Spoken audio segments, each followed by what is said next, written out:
నేతలు కూడా ఎక్స్పెక్ట్ చేయలేదు. ఎందుకంటే ఇంత పెద్ద భారీ స్థాయిలో కార్యకర్తలు వస్తారని పెద్ద బెలూన్ కూడా ఏర్పాటు చేశారు. ఎందుకంటే ప్రధానమంత్రి నరేంద్ర మోడీ అదానీ కలిసి ఫోటోలు అంత ఒక బెలూన్ ఏర్పాటు చేశారు.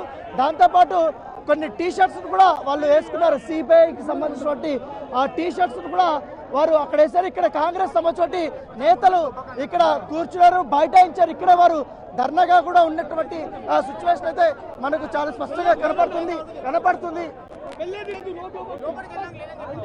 సో ముఖ్యమంత్రి కానీ వీళ్ళందరూ కూడా ఇక్కడ ఉన్నారు, నాయకులు కానీ వీళ్ళందరూ కూడా ఇక్కడే వారు కూర్చున్నారు.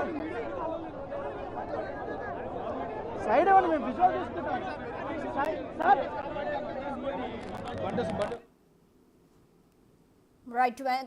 రైట్ రానా, మీరు హోల్డ్ ఉండండి. అయితే మనం విజువల్స్ లో చూడొచ్చు, బిగ్ టీవీ స్క్రీన్ పై ఎక్స్క్లూజివ్ గా సీఎం రేవంత్ రెడ్డి రోడ్డుపై బైఠాయించి నిరసన తెలుపుతున్న పరిస్థితి. సీఎం వెంట మంత్రులు ఇంకా కాంగ్రెస్ శ్రేణులు కూడా భారీగా తరలి వచ్చిన పరిస్థితి మనకు కనిపిస్తూ ఉంది. అయితే రోడ్డుపై కూర్చొని వినూత్నంగా నిరసన తెలుపుతున్నారు. ఇక బారికేడ్స్ నెట్టుకుంటూ కూడా కాంగ్రెస్ శ్రేణులు అయితే లోపలికి వస్తున్న పరిస్థితి కనిపిస్తోంది. ర్యాలీలో ఉప ముఖ్యమంత్రితో పాటు పలువురు ఎమ్మెల్యేలు కూడా పాల్గొన్నారు.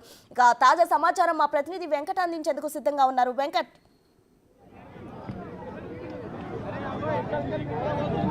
ప్రసన్న, రాజ్భవన్ ముందు ఒక్కసారిగా కాంగ్రెస్ పార్టీ శ్రేణులు ఒక్కసారిగా రాజ్భవన్ ముట్టడికి పిలుపునివ్వడంతో ఒక్కసారిగా మొత్తం కూడా ఈ ప్రాంతం అంతా కూడా పూర్తిగా కిక్కిర్చిపోయినటువంటి సిచ్యువేషన్ ఉంది. ఇక్కడే రాజ్భవన్ ముందట ముఖ్యమంత్రి, ఉప ముఖ్యమంత్రి, మంత్రులు, ఎమ్మెల్యేలందరూ కూడా రోడ్డు పైన బైఠాయించి అదానీ పైన పూర్తి స్థాయిలో విచారణ జరపాలంటూ నిరసన వ్యక్తం చేస్తున్నటువంటి నేపథ్యం స్పష్టంగా కనిపిస్తుంది.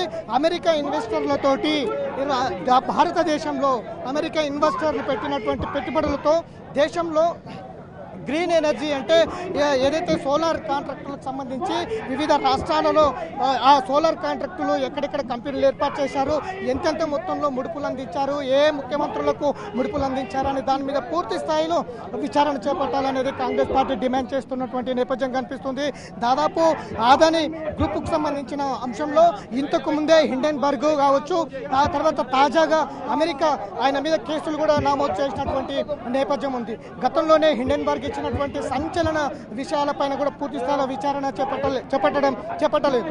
ఈసారి సెబీకి సంబంధించిన ఈ దేశ సెబీకి సంబంధించిన చైర్మనే ఏకంగా అదానీ కంపెనీలో పెట్టుబడులు పెట్టడం పైన కూడా పెద్ద దుమారమే అయింది.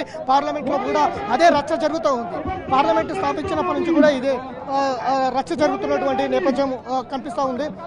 గతం నుంచి కూడా ఇదే అంశంలో పూర్తి స్థాయిలో చర్చ జరిపేందుకైతే గతం నుంచి కూడా పార్లమెంట్లో ఇదే అంశంపైన చర్చ జరుపుతున్నటువంటి నేపథ్యం ఉంది. కానీ అందుకు భిన్నంగా మోడీ ప్రభుత్వం అదానీ పైన ఎలాంటి చర్చ జరపకుండా పార్లమెంటును వాయిదా వేస్తూ కాలయాపన చేస్తున్నటువంటి నేపథ్యం కూడా కనిపిస్తూ ఉంది.